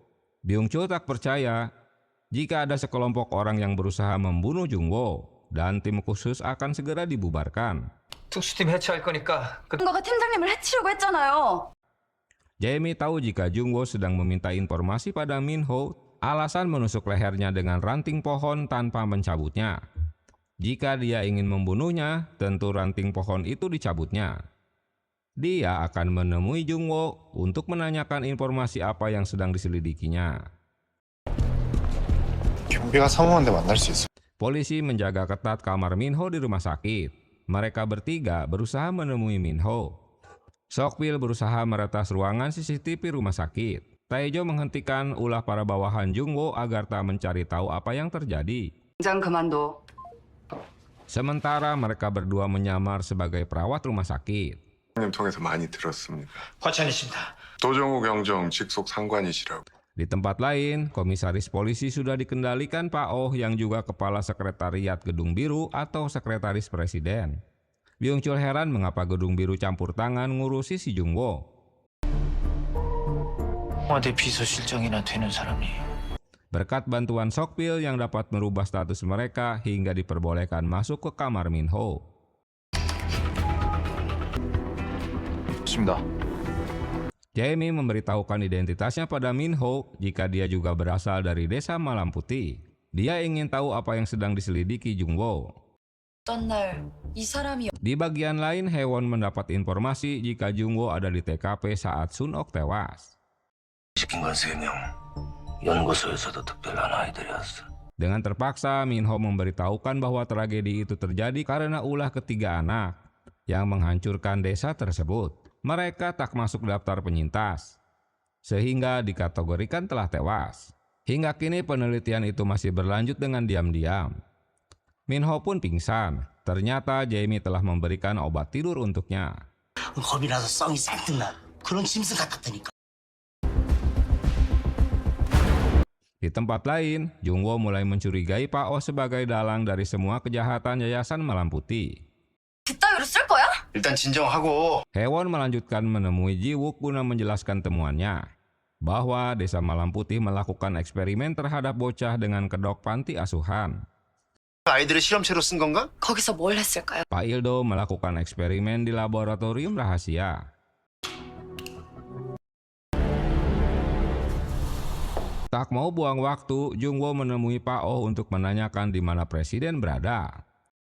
가크는 지금 어딨지? 유건 준장님이십니다. Yayasan membuat obat berdasarkan rumus buatan Jung-woo. Pak Oh memberitahukan di mana laboratorium rahasia itu berada. Sementara Hae-won yang baru tiba di rumah disuruh ibunya untuk mengantarkan baju buat ayahnya ke laboratorium karena sudah berhari-hari tak pulang ke rumah. 시킨 건 3명. 연구소에서도 특별. Jae-mi teringat dengan ocehan Min-ho bahwa ada 3 anak yang selalu bersama dan mereka tak masuk daftar penyintas. Jae-mi harus tahu siapa bocah ketiga yang dimaksud. 지금의 연쇄살인과 같은 방식으로 3번째 아이가 범인일 테니까. Di tempat lain, Jae-won sedang ditampoli Yong-sik karena bergaul dengan Jae-mi.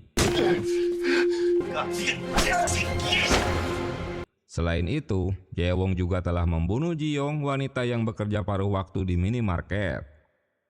Rupanya sekelompok orang yang gagal membunuh Jung-woo kaki tangan Pak Oh. Dia adalah Min Jae yang juga berasal dari Desa Malam Putih. 아, 따님이시구나. 얘 뭐야? 지연근의 현 위치. Pak Il-do terkejut dengan keberadaan Jung-woo. Dia juga orang yang telah memberikan formulanya pada Presiden Yoon-geun hingga dapat hidup lebih dari 100 tahun. Jung-woo mengancam Pak Il-do akan membunuhnya. 당신을 죽였다는 걸 알면 당신 딸 기분이 어떨까? Tak sudi ditampoli terus, Jae-won melawan atasannya dan pergi dari tempat tersebut. Kepalanya terasa sakit seperti terjadi pada Jae-mi dan Jung-woo. 28 tahun silam, Jae-won dan seorang temannya berhasil kabur ke kampung nelayan.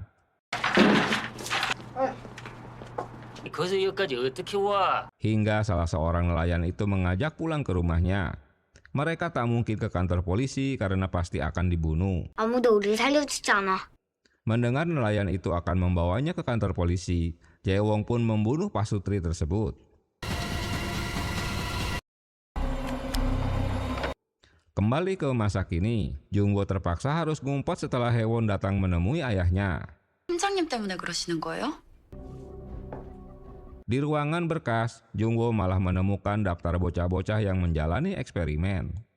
Ayahnya melarang Haewon untuk tak ikut campur dalam kasus Jungwo. 더더욱 관둬야지. 갈게요. Setelah Haewon pergi, kini Pak Ildo baru mengetahui jika bergabungnya Haewon dengan tim khusus karena keterlibatan ayahnya di penelitian Malam Putih. Tiba di parkiran, Haewon lupa untuk membawa kunci mobilnya. Sementara perdebatan Pak Ildo dan Jungwo memanas setelah Pak Ildo tak merasa bersalah karena telah membunuhi mereka dengan eksperimennya. 괜찮아. Jungwo tak jadi membunuhnya setelah kaki tangan Pak Oh tiba di TKP. Sampai di ruangan, Haewon tak menemukan ayahnya, bahkan ponselnya berada di atas meja. Dia baru mengetahui jika ayahnya satu tim dengan Minho. 손민호가 왜 여기 있지? Min Jae berbeda dengan bocah-bocah lainnya, dia lebih memilih bekerja untuk Pak Oh daripada harus membunuhnya. Perkelahian mereka tak terhindarkan.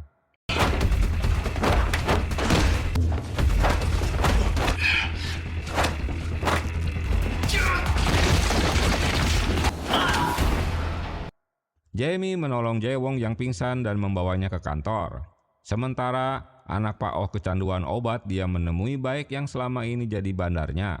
Karena malam itu Baek tak mau memberikan pesanan obatnya hingga dia membunuhnya. Duh, tega. 아빠, 도와주세요. 형정이 잡힌 후 예고가 끊긴 걸 보면 하얀밤 마을 출신 3명 중 텐데 왜 예고 따위를? Dalam penjelasan Jae-mi, mereka harus menemukan anak yang ketiga yang diduga menderita lesi otak seperti Jungwo dan dirinya. Dia tak menyadari jika Jae-won juga berasal dari desa yang sama.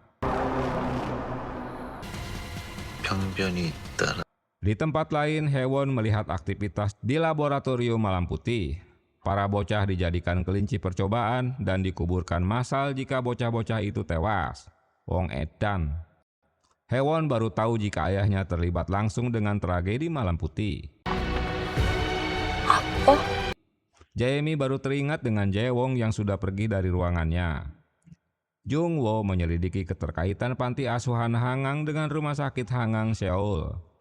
Dia menyelinap ke kantornya dan menemukan donasi dari rumah sakit sebesar $500.000. Yang ternyata panti itu pun hanya kedok saja seperti panti Malam Putih.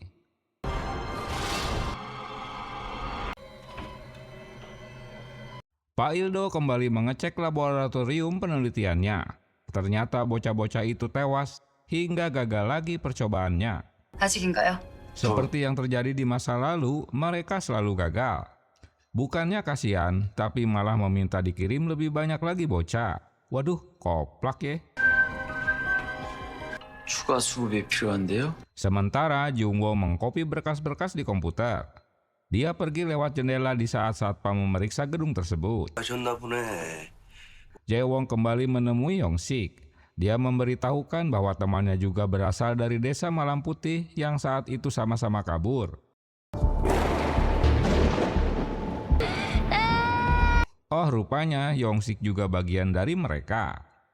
Jae-won harus menghabisi orang-orang yang terlibat dengan desa Malam Putih.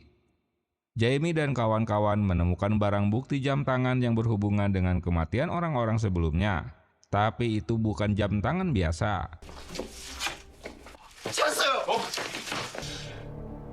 Sayang mereka tak bisa mencari tahu karena portal internet yayasan sudah diblokir. 가려져 있는 정보들이 대부분인데 Situasi sudah membahayakan kepolisian. Taejo meminta Jae-mi untuk kembali ke Amerika dan timnya yang akan menyelesaikan kasusnya sendiri. Tapi Jae-mi menolak, dia akan menyelesaikannya sesuai kontrak. American style. Always follow my contract. Hari itu, Haewon mulai menguntit ayahnya.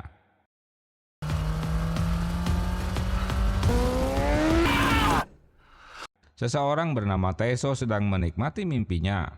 Dia terbangun di saat mobilnya akan menabrak tiang jalan tol. Lalu dia menghubungi Yong-sik. Sementara Jungwo mengambil tas yang disembunyikannya di dalam mobil dan memindahkannya ke mobil Taejo. Dia membuat kesepakatan dengan Taejo dan memberikan uang itu untuknya. 무슨 돈이야? 거래 제한. 설마 네가 그때 그 설계자? Taejo baru menyadari jika arsitek atau dalang perampokan bank itu ternyata ulah Jungwo. Semua itu uang hasil rampokan milik Minho yang disimpan di bank. 반말 사건과 관련된 일이라고 해두죠. Taejo diminta untuk memeriksa laboratorium rahasia apakah ada hubungannya dengan desa Malam Putih. Timbal baliknya, dia akan mendapatkan uang lagi.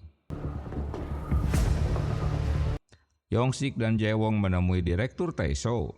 Taeso ingin agar mimpinya itu bisa lebih lama dinikmati. Kalau perlu tak usah tersadar lagi. Atas permintaan inilah Jaewong memberikan pil baru untuknya. 손가락 색깔이 좀 다르네. Yang ternyata khasiat pil itu tak akan menyadari jika itu bukan sebuah mimpi, namun kenyataan. Semua berpatokan pada jam tangan yang dipakainya. Jika waktunya sama, berarti itu mimpi.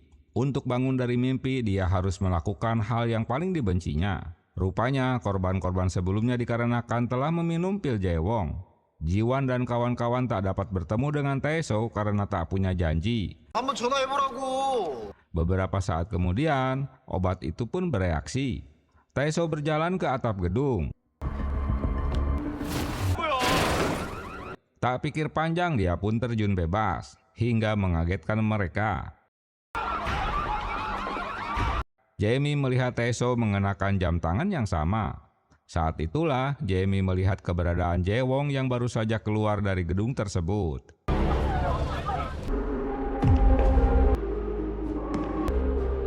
Dia pun menyelinap ke kantor Taeso. Di tempat lain, Jungwo sedang mengawasi panti Hangang Seoul. Haewon memberikan USB pada Jinwook. Di sana, Jungwo melihat istri Byung-sun bertemu dengan Pak Oh. Istri Byung-sun, direktur rumah sakit, dan ibunya Taeso mengeluh pada Pak Oh. Mengapa mereka belum dapat menangkap si pembunuh? Karena korban-korban ini adalah dewan direksi yayasan. 재단을 해려는 누군가가 있다는 얘긴데. 차라리 아예 재단에서 손을 떼지든가. Ocehan si ibu tak akan menyelesaikan masalah. Pak Oh meminta yayasan rumah sakit untuk mengirimkan bocah-bocah untuk dilakukan tes kembali. 내가 이 자료를 보길 원한 것 같아요. 단순한 희생양이라고 생각했거든요. Haewon mengira ada seseorang yang sengaja membuat password laptop itu menggunakan sidik jarinya agar dia dapat melihat video masa lalu ayahnya. Dia berpendapat bukan Jungwo pembunuhnya. Tapi ada orang lain yang masih berhubungan dengan desa Malam Putih. Kali ini kematian Taeso tak ada peringatan atau video sama sekali. 오지마! 오지마! Di bagian lain, anak Pak Oh mulai ketakutan karena dibayang-bayangi seseorang yang mendatanginya, hingga membuat orang tuanya bingung. Ayahnya menemukan botol obat kosong di kamarnya. Setelah melihat rekaman CCTV di gedung TKP, Jamie baru menyadari jika pria yang telah ditolongnya itu orang yang dicarinya yang berasal dari desa Malam Putih. Dia adalah bocah ketiga yang dimaksud. Penguntitan Jungwo membuahkan hasil. Bocah-bocah dari yayasan itu dibawa dengan mobil ke suatu tempat. Begitu juga dengan Haewon yang menguntit ayahnya. Dia baru tahu jika ayahnya dijemput seseorang di tengah jalan. Jadi mereka berdua pun menguntitnya.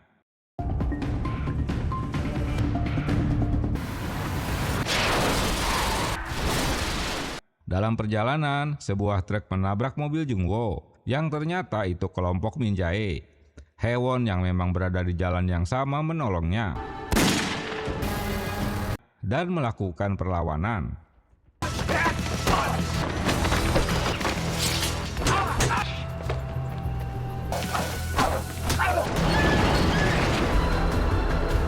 Hingga Jungwo tersadar dari pingsannya dan keluar dari dalam mobil. Tapi disambut oleh Minjae. Si Haewon malah membawa kabur dari tempat itu, bukan menembakinya. Haduh, koplak ya. Di tempat lain, bocah-bocah itu diturunkan dari mobil. Dengan dibantu Yora dari forensik, Haewon membawa Jungwo untuk diperiksa. Yang ternyata tak ditemukan apa-apa. Nanti juga dia akan sadar dengan sendirinya. 검사 결과도 별다를 게 없고 그냥 괜찮을 거야. Pak Ildo tahu jika Jungwo menguntitnya. Untunglah pengamanan dirinya ketat. Pak Ildo terkejut karena yang menolong Jungwo adalah putrinya sendiri. 이런 데까지 와서 이렇게 만나? 어? 잠깐 앉아봐. 이런 촌구석에 30년 됐어도 Sementara Jamie dan Jiwook mendatangi desa Malam Putih. Jiwook bertanya pada keluarga yang saat itu menolong Jaewong. Si ibu menceritakan bahwa bocah yang mereka tolong malah meracuni mereka. Untung mereka tak tewas, dan kedua bocah itu menghilang. Jamie menduga jika bocah yang dimaksud si Ahjuma adalah bocah ketiga. 도정모 아니었나? 재미 레이튼과 함께 하얀 밤 마을에서 살아. Yongsik memberitahukan Minho bahwa pembunuh mereka sebenarnya bukan Jungwoo tapi Jaewong. Dia akan mengawasi tingkah Jaewong dan melaporkannya pada Minho. 병원이에요? Setelah mendapatkan bocah-bocah baru, Pak Ildo mulai melanjutkan penelitiannya. Jungwoo akhirnya siuman setelah lama dia ngorok. 괜찮아요, 팀장님? 깼어. Minho menemui Pak Oh. Dia mengaku jika dirinya yang telah memanggil Jamie ke Korea. Sebelumnya dia tak tahu jika Jamie bagian dari bocah desa Malam Putih. Tugasnya untuk menemukan siapa pelaku pengirim peringatan. 가까운 이 사실을 알고 계신가? 가까야. Minho mengingatkan bahwa presiden adalah target Jungwoo. 아들한테 무슨 문제 있나? Kondisi anak Pak Oh semakin memburuk. Dia selalu berhalusinasi. Minho menyarankan Pak Oh agar menghubungi Yongsik. Dia orang yang dapat menyembuhkan anaknya.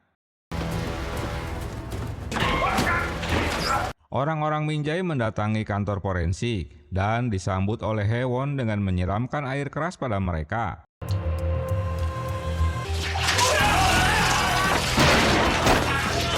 Setelah gagal berkali-kali menangkap Jungwoo, Minjae pun kena tampol Pak Oh. Sebelum mereka berpisah, Jungwoo menawari Haewon untuk kembali bergabung dengannya. Esok harinya, Jungwoo menyamar jadi supir istri Byung-sun.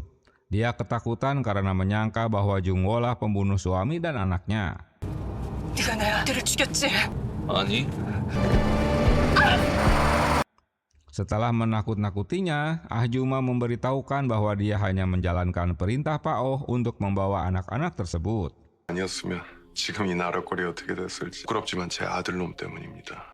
Yongsik dipanggil Pak Oh. Dia berterima kasih karena kata kunci pencarian yayasan telah menghilang dari publik. Selain itu, dia meminta tolong Yongsik untuk memberitahukan psikiater yang dapat menyembuhkan anaknya. Jungwoo menyelinap ke rumah Pak Oh.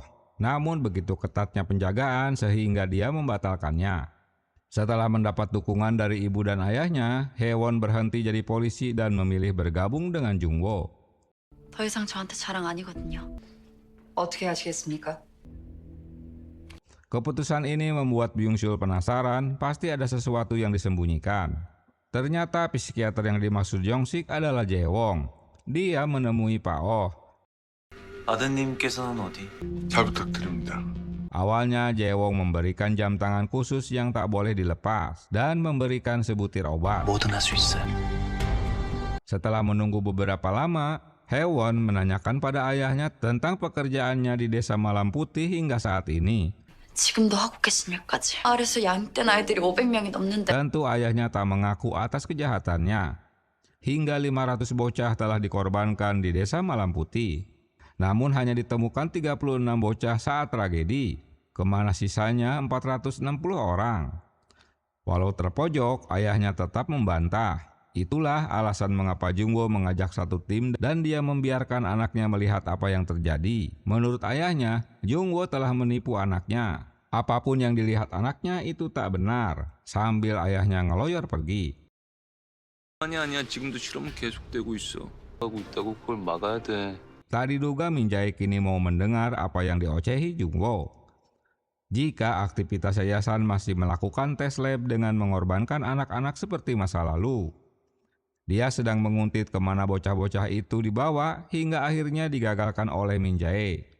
Dia meminta Minjae untuk bergabung dengannya. Sayang Minjae juga tak tahu di mana laboratorium rahasia itu berada. 사람으로 생각했던 게 문제였어. Obat yang diberikan pada anak Pak Oh mulai bereaksi. Jungwoo memberitahukan ayahnya bahwa dia tak dapat menembus rumah Pak Oh karena pengawalan yang ketat. Seseorang mengirimkan kembali pesan pada Ji-wook. Ji-wook melaporkan kembali peringatan pembunuhan yang baru diterimanya. Berita ini mengejutkan mereka semua. 예고살인장. 기억하시는지요? 예고장이 도착했습니다. 새로운 예고장? Kini terbuka dengan jelas jika Jae-won orang yang mengirimkan peringatan tersebut. 한 상황에서 그 사람 아직도 안 잡힌 거야? Jungwoo meminta timnya untuk mendapatkan rekaman CCTV di Jalan Yongsidong 47. Setelah tertunda karena hujan, mereka tiba di Desa Malam Putih. 드디어 왔네. 괜찮아요.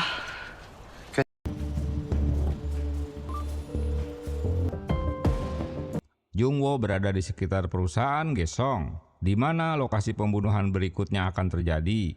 Dan kali ini targetnya Kyungmin, anak Pak Oh. Dia mendapatkan rekaman dashboard dari mobil yang terparkir di TKP dan menemukan mayat yang sedang dibawa oleh kelompok Min-jae. 오경민을 죽이려고 하는 것 같아. 궁금증이 많아졌네. Yongsik memberitahukan Minho jika kali ini Yongmin akan menjadi korban pembunuhan berikutnya di Yongsidong jam 1.30 malam. Rencana Jae-won untuk memancing Jungwoo datang ke TKP. Kesempatan inilah akan dimanfaatkan Minho untuk menangkap keduanya. Di bagian lain, Kyungmin terus bermimpi saat membunuh Baek. Jae-won memberikan obat untuk diminumnya malam hari sebelum pergi dari rumahnya.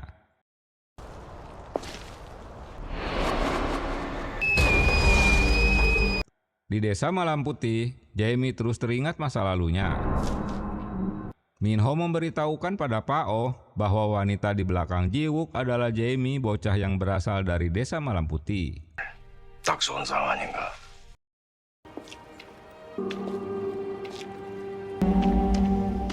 여기서 이대로 못 버텨요. 아니 전화가 안 돼도 연락이 없으면 기다려. Malam pun tiba, Kyungmin sedang memegang obatnya. Pak Oh mendapat kabar dari istrinya jika anak mereka mulai tenang dan tak teriak-teriak lagi. Waktu telah menunjukkan jam 1:07, berarti masih tersisa 23 menit. Kyungmin diam-diam pergi keluar rumah. Di tempat lain, Yongsik mengabari Minho setelah Jae-won akan pergi ke TKP. Begitu juga dengan Jungwoo sedang menuju ke TKP. Di atas gedung, lagi-lagi Kyungmin berhalu seperti saat membunuh Baek dan menuju tiang gantung. 에어가 된 마을에 무슨 중계기가 있겠어? 풀 때까진 여기서 버텨야 돼요. Di tempat lain, mereka berdua ditinggal kapal dari Pulau Malam Putih dan terpaksa harus bermalam di tempat itu.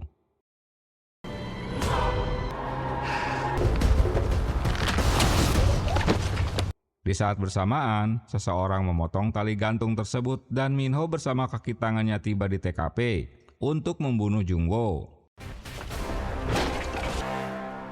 사람. Tapi rupanya itu hanya jebakan Jiwan dan kedua temannya. 뭐야? 다들 움직이지 마! 물러서라고! Tak mau ditangkap dengan mudah, mereka pun memberontak.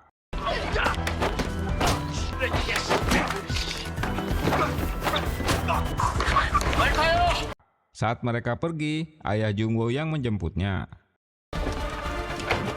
세 번째 놈 지금 어딨어? Kegagalan ini membuat si Minho memarahi Yongsik karena kedua target mereka tak datang ke TKP. Mereka kembali ke gedung tua. Jae-mi membaca pesan yang dipublikasikan Ji-wook bahwa peristiwanya telah lewat dan target akan mati tergantung. Jungho memberitahukan Haewon kalau Kyungmin, anak Pak Oh, si pembunuh, sengaja mengirim pesan pada Ji-wook untuk memancing dirinya datang ke TKP. Kaki tangan Minho yang tiba di desa itu langsung menangkap Jae-mi. Tak diduga, Jae-won menyusul mereka ke Malam Putih. 무슨 일이야? Teriakan istrinya mengagetkan Pak Oh karena anak mereka telah kabur dari kamarnya. Saat Haewon di rumah Jungwoo, dia menemukan kacamata ajaib miliknya. Dan saat memakainya, ternyata kacamata itu seperti layar komputer.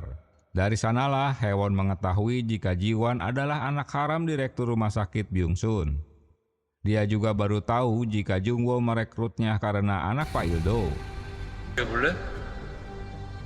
Kemunculan Jaewong membuat mereka terkejut. Keduanya dilempar mirip bola basket. 돌아오나? 당신이었어. Alasan Jaewong membunuh mereka karena kondisi yang dihadapinya setelah kabur malah lebih buruk. Karena dia ditinggal sendirian di gelap malam.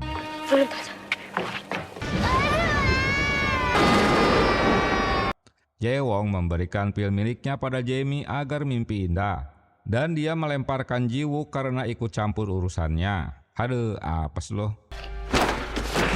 Di malam tragedi itu terjadi, ketiga bocah itu berencana untuk kabur. Saat itu telah terjadi bundir massal. Jung-woo pergi meninggalkan mereka dan bertemu dengan Yong-sik.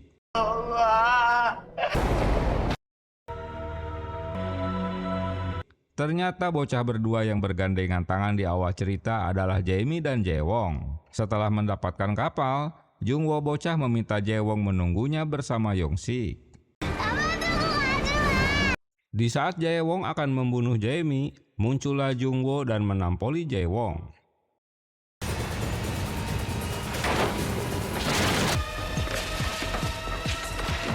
Jung-woo berhasil menyelamatkan Jamie yang akan meloncat dari ruangan setelah meminum obat yang diberikan Jaewong. Singkat cerita, Jung-woo membawa mereka pergi dari desa Malam Putih.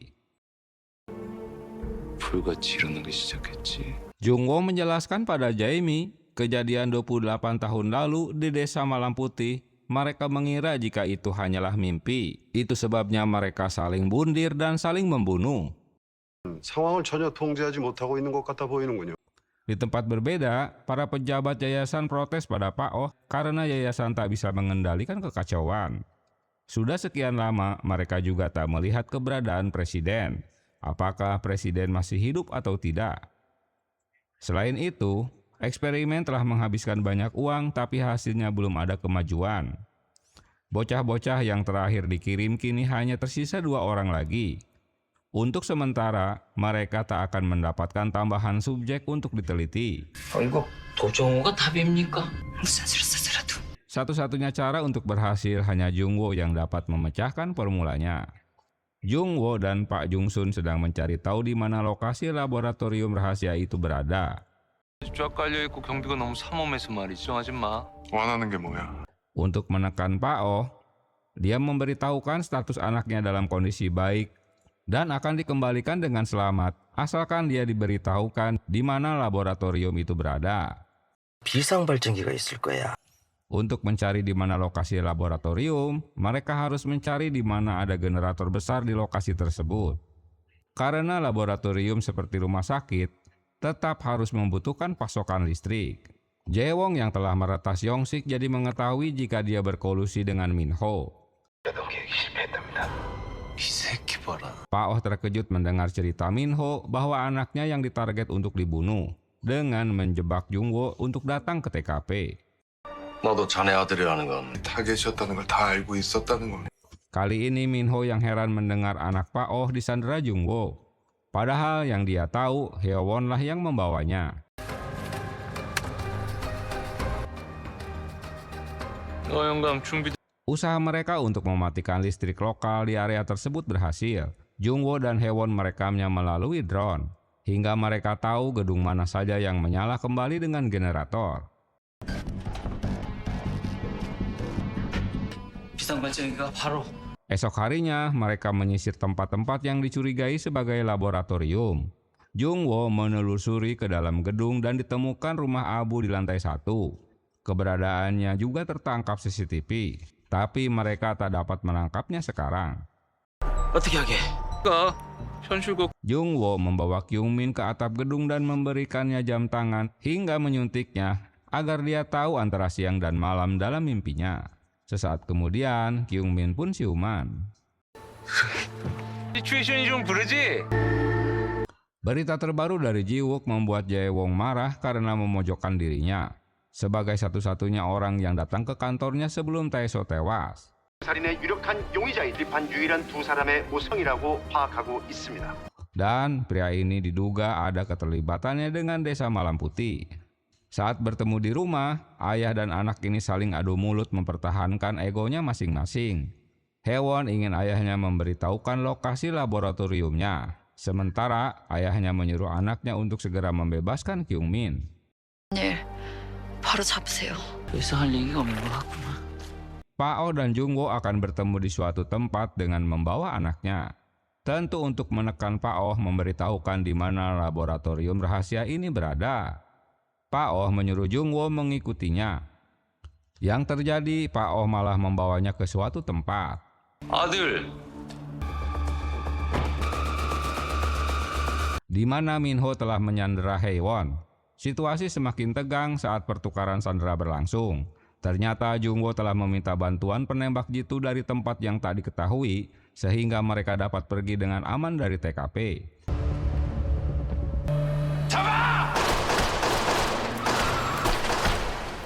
Ternyata itu Pak Sung Jun dengan senapannya. Tiba di rumah Jungwo, mereka baru menyadari jika di jaket Haewon terdapat GPS, hingga beberapa saat kemudian orang-orang Pao tiba di tempat tersebut.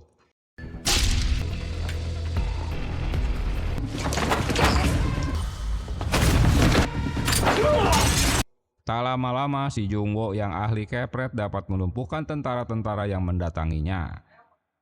Pao kesal karena gagal lagi usaha menangkap Jungwo. Atas undangan Jaewong, Yongsik memberitahukan Minho untuk menemuinya. Sementara proses penuaan di tubuh Pao semakin cepat. Tiba di rumah, Taejo terkejut karena Haewon dan Jungwo telah berada di sana. Dia memberikan sisa uang yang dijanjikan. Dengan timbal balik, mereka diizinkan untuk tinggal sementara waktu dengan mereka. Kini Haewon tahu jika dalam perampokan bank, dan yang mencuri uangnya ternyata atasannya sendiri. 그때 그 실험이 지금도 계속되고 있어요. 대충 아실 테고 지도층 상당수가 일과 연관이 있습니다. Jungwo menjelaskan bahwa proyek Desa Malam Putih masih berlangsung hingga sekarang, yang dikepalai oleh Pao. Mereka mengorbankan bocah-bocah demi memperpanjang hidup mereka. Jika eksperimen mereka gagal terus, mereka tak dapat membuat obat untuk menunda penuaan. 또 얼마 남지 않았습니다. 시간을 지켜 약을 드시지 못하면 더 만들 수가 없습니다. Padahal obat itu harus diminum setiap 6 jam. Kini persediaan obat yang selalu diminum Pao sudah hampir habis. Mereka mendapat kabar tentang rencana pertemuan Minho dan Jaewong di kantor Modu jam 9 malam. Kini Jungwo mulai memahami jika di gedung yang kemarin dia cek ternyata memang ada ruangan basement. Mungkin di sanalah laboratorium itu berada. 비밀 연구소가 있겠네. 모두의 시선이 그쪽에 쏠려 있을 거야. Sementara Haewon akan memantau pertemuan Minho dan Jaewong. Jiwan menemukan rekaman CCTV di saat Jaewong masuk ke kantor Modu di malam hari. Semua orang akan fokus ke pertemuan di Modu. Namun Jungwo mendatangi kembali gedung rumah Abu dan terus menelusuri ruangan basement. Hingga usahanya tak sia-sia, dia menemukan ruangan yang dipenuhi tempat tidur, tapi semua peralatan laboratorium telah dipindahkan ke suatu tempat. Sebelum menemui Minho, Jaewong memberikan minuman pada Yongsik. Sementara Minho tiba di kantor Modu. Minjae datang menemui Jungwo karena dia ditugaskan untuk membuang mayat-mayat bocah. Di parkiran, Haewon bertemu dengan Jamie dan kawan-kawan. Dia memberitahukan rencana Jaewong yang akan membunuh Minho. 첫 번째 아이가 여기에서 송민호를 죽일 예정이에요. Ternyata Jaewong membunuh Yongsik lebih dulu karena dia kecewa telah dikhianatinya yang berkolusi dengan Minho. Baru saja akan menemui Minho, kaki tangannya berhasil menangkap Jaewong. Taejo menyuruh timnya untuk mengejar mobil yang baru keluar dari gedung. Waktu janji bertemu telah lewat. Kedatangan Haewon dan kawan-kawan menemui Minho. Dia memberitahukan jika Jaewong tak muncul. Sesaat kemudian, Taeho juga muncul bersama timnya. Dia memberitahukan ada mobil yang pergi dari gedung tersebut. Tapi mereka kehilangan jejaknya saat mengikutinya. Melihat foto yang terdapat di sana, Jamie baru tahu jika Yongsik tinggal bersama Jaewong. 장영식, 우리 셋과 함께 빠져나온 사람이에요. 그냥 마을에서 잡일을 하던 사람이었죠. Yongsik bukan subjek tes, tapi dia bekerja di Desa Malam Putih. Mereka menelusuri gedung itu dan menemukan Yongsik sudah tewas. 죽었어요. 누가 술에다가 약 탄 것 같은데. Di suatu tempat, Jae-won telah siuman. Ternyata penculik itu ulah Pak Oh. Mereka berdua saling menyalahkan tentang masa lalu. Sebelumnya, Yong-sik memberitahukan di mana Wong Jae tinggal dan meminta Pak Oh segera membunuhnya. Mereka kembali menyuntikkan sesuatu pada Wong Jae dan mengambil darahnya. Berdasarkan info dari Min Jae tentang rencana Pak Oh, Jung-woo pergi untuk menyelamatkan Jae-won di mana dia disekap. 여긴 어떻게 알고? 오정환이 세 번째 애를 잡을 거야. Jung-woo berhasil membuat Pak Oh ketakutan. Hingga Yoon-hee muncul di depan mereka dan Min Jae menembakkan obat biusnya pada Jung-woo. Mereka terkejut karena obat biusnya tak efektif. Mungkin karena Jung-woo pernah ditembak dengan obat bius itu sebelumnya. 마취제가 전혀 듣지를 않아. Kekuatan Jung-woo membuat mereka terkejut. Yoon-hee tak mengira jika obat biusnya tak dapat melumpuhkannya. 어떻게 된 거야? 이미 면역이 생겼을 수 있어요. 왜 빨리 잡아! Beberapa saat kemudian, mobil sirine polisi mendatangi tempat mereka. Sebelum Jung-woo mendatangi gedung tersebut, dia lebih dulu menemui Inspektur Byung-chul. Jung-woo sengaja membiarkan mereka kabur dari tangkapan polisi. Byung-chul tak ingin diketahui bawahannya kalau dia telah menolong buronan Jung-woo. 아니 경찰에 쏟아부은 돈이 얼마인 줄. 지금 우리 경찰이 Pak Oh heran mengapa Jung-woo bisa mengetahui tempat tersebut. Dia mulai curiga pada Min Jae. Jangan-jangan Jung-woo membawa Jae-won untuk menyelamatkannya. 너 진짜 얘기 안 해줄 거야? Di tempat lain, Pak Oh menyekap anak di kamarnya. Kyung-min tak diizinkan keluar rumah. Obat miliknya yang tersisa tinggal 5 butir lagi. Pak Oh sangat ketakutan dengan proses penuaan dirinya. Jung-woo memberitahukan pada mereka bahwa semalam dia bertemu dengan Hyun-hee. Yang mengejutkannya, wajahnya Yoon-hee tak menua sama sekali. 웃지 않고 예전 그 모습 그대로였어. 효력이 있었군요. Itu berarti dia menggunakan formula yang dibuat Jung-woo. Itu sebabnya mengapa mereka terus mengejar Jung-woo. Rupanya Hyun-hee adalah ibu kandung mereka. Jung-woo dan Jae-mi anak kembar. Oh gitu. Tiba-tiba mereka dikejutkan dengan teriakan Jae-won yang baru siuman. Di masa lalu, Jae-mi bangun dari tidurnya karena mimpi buruk, hingga ibu mereka menemuinya. 엄마! 너 무서운 꿈 꾼 거야? Diam-diam Jung-woo menguping pembicaraan mereka jika itu efek samping dari penelitian pada anaknya. Jung-woo mengingat Jae-mi bahwa keluarga sebenarnya ada di Amerika. Dia juga menyuntikkan obat pada Jae-won yang didapat dari Pak Oh sebagai penawar efek samping. Akibatnya dia mengingat kisah perjalanan masa lalunya.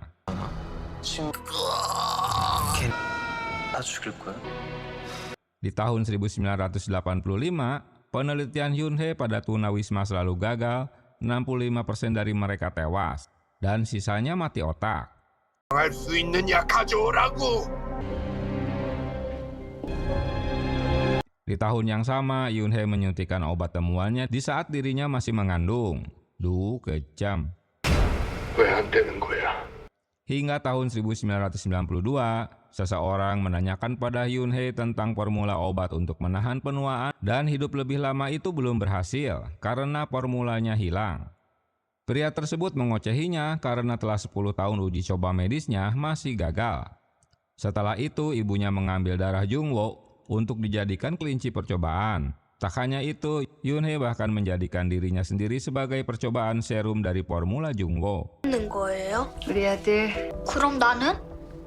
Di tempat berbeda, Jae-won telah siuman. Kali ini dia dapat kembali mengingat teman-teman mereka. 기억하네? 사다 줄까요? 아니에요. Jung-woo meminta maaf karena telah meninggalkannya di masa lalu. Tiba-tiba sakit kepala Jung-woo kumat hingga hidungnya mimisan. Dia teringat masa lalunya hingga memporak-porandakan toilet. 아빠 이렇게 만들었으니까. Di tempat lain, Haewon meminta ayahnya untuk memberitahukan di mana laboratorium itu berada. Haewon menanyakan apa semua ini dikarenakan formula yang ayahnya sedang cari. Karena formula itu ada pada kacamata yang terhubung ke server. Lalu mereka sepakat untuk bertemu kembali dengan anaknya asalkan membawakan kacamata tersebut. Tapi yang datang menemuinya malah Jungwoo dengan membawa kacamata ajaibnya. Entah kacamata ajaibnya atau bukan, Jungwoo memberikannya pada Pak Ildo. Sebelum diberikan, ternyata kacamata itu telah diberi GPS agar mereka dapat menguntitnya. Tapi rupanya Pak Ildo tak bisa dikibuli. Dia menaruh GPS di tempat kacamatanya.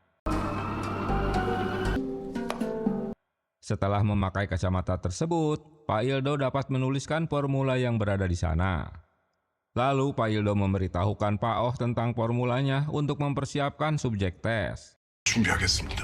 그를 구한다는 게 보통 힘든 일이 아니라서 가깝게서 찾으십니다. Minho senang karena presiden ingin menemuinya. Pak Oh membawanya ke sebuah tempat. Tapi rupanya itu hanya jebakan saja. Minho akan dijadikan subjek tes. 모로모토는 구했고 Begitu juga dengan Min Jae yang akan dijadikan subjek tes. Sementara Pak Ildo melanjutkan eksperimennya. Lagi-lagi Jungwoo muncul di TKP. Rupanya Min Jae telah bekerja sama untuk menangkap Pak Oh. Begitu juga di saat Min Jae menembakkan obat bius padanya yang ternyata kosong sehingga Jungwoo tak pingsan. 마치 총으로 날 쏴. Tak diduga ternyata Jungwoo tahu jika Pak Oh sebenarnya mantan Presiden Hyung-geun karena telah melalui proses anti penuaan dengan selalu meminum obatnya setiap 6 jam sekali. 당신만이 하얀 밤 마을 당신이겠지. 오정한 행세를 하면서 살아가고 있다면 Mereka menculik Pak Oh. Kini mereka dapat menyelesaikan eksperimennya setelah mendapatkan formula dari Jungwoo berkat kacamata ajaibnya. 거래를 했다고요?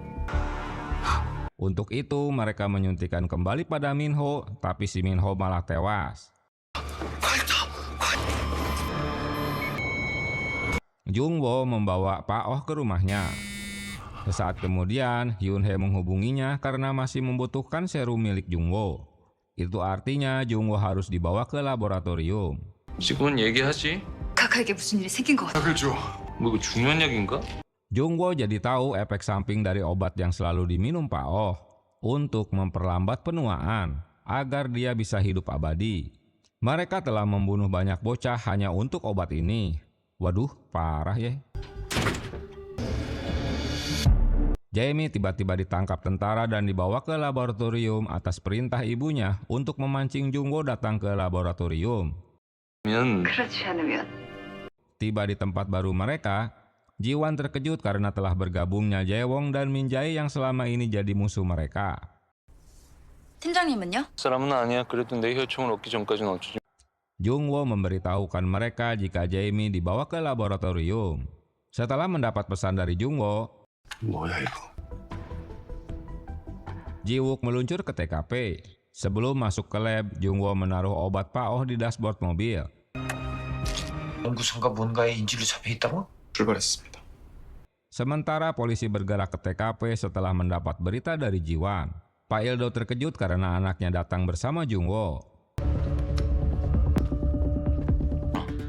네가 어떻게? Setelah memborgolnya, mereka pun mengambil darah Jungwoo. Pak Oh marah setelah obatnya sengaja ditinggal di mobil. Kesempatan itu dimanfaatkan Haewon untuk meretas komputer mereka. 네가 기회를 봐서 컴퓨터에 이걸. Ternyata ini bagian dari rencana mereka untuk menghapus data-data formula dan mengaktifkan bom waktu dari komputer.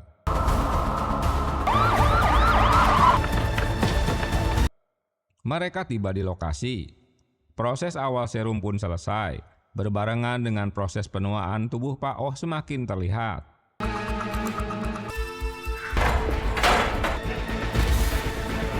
Selesai dengan temuan mereka, Jungwoo mempengaruhinya bahwa formula itu belum tentu benar.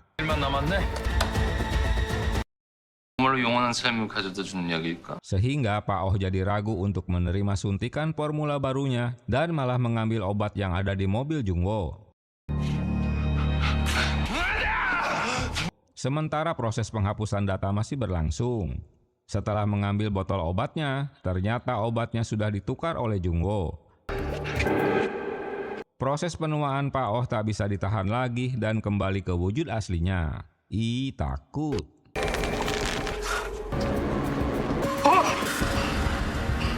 Dan kejadian aneh ini tersiar secara live oleh Ji-wook. Jae-won dan Sok-pil selesai melakukan penghapusan data. Dengan kekuatan super, Jungwo dengan mudah melepaskan borgolnya. Di tempat lain, sesuai kesepakatan mereka, bom waktu diaktifkan dalam 5 menit setelah proses penghapusan data.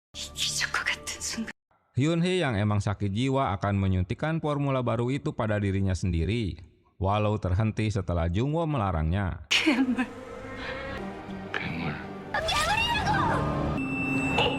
Situasi jadi menegangkan di saat Hyun-hee memberitahukan jika Jungwo adalah monster yang dia ciptakan sejak masih di kandungan, atau memiliki kepribadian ganda yang tingkahnya saling berbeda.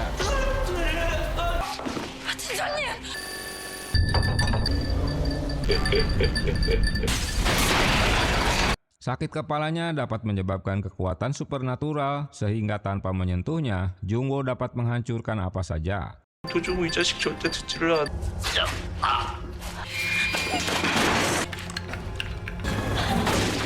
Haewon berhasil menyelamatkan Hyun-hee dari tembakan tentara hingga dia jadi kena sasaran kemarahan Jungwo. Beberapa menit lagi bom waktu akan meledak. 태훈아, 괜찮아? Mereka semua keluar dari ruangan tersebut termasuk membawa anak-anak. Yang mengejutkan, Jungwo malah mengunci pintu tersebut dan membiarkan mereka tewas dalam ledakan bom.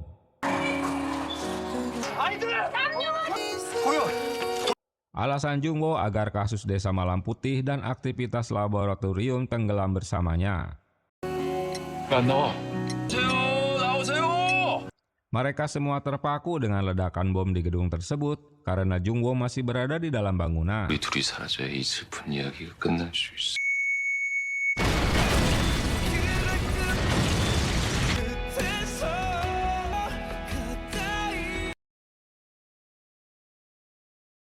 Setelah semuanya usai, Haewon masih belum mendapatkan pengakuan dari ayahnya jika sang ayah telah berbuat salah dengan pekerjaannya.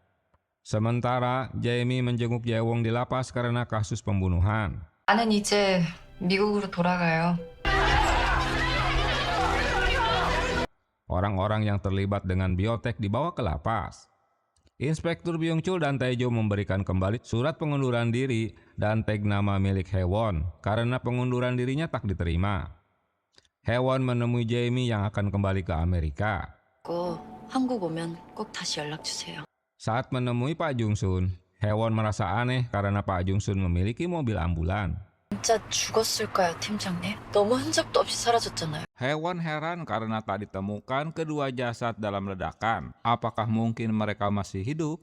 Di dalam mobil, Haewon melihat karcis tol Yosu dan menyelidiki lewat rekaman CCTV dan menemukan mobil itu melintas di tengah malam di saat kejadian.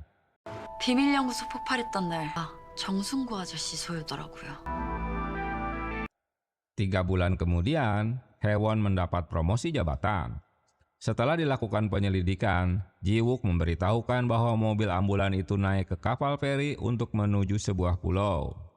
Ji-wook mendapat laporan dari kepala desa tentang kedatangan orang baru di desa mereka yang ingin dicarikan rumah. Pria itu sedang menggendong seorang wanita. Kepala desa itu pernah mampir ke rumahnya dan hanya menemukan wanita itu berbaring sakit dan memintanya untuk membunuhnya.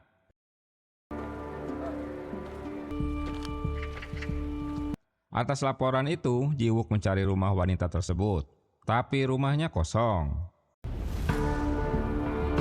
Hari itu mereka menangkap kembali penjahat. Dalam kepanikan, tiba-tiba pelang nama itu terjatuh yang menyebabkan penjahat terjatuh, hingga mereka berhasil menangkapnya.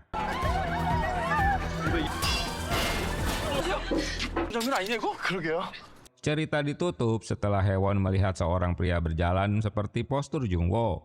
Dia kehilangan jejak saat menguntitnya. Seperti biasa, pria itu mengeluarkan permen lollipopnya.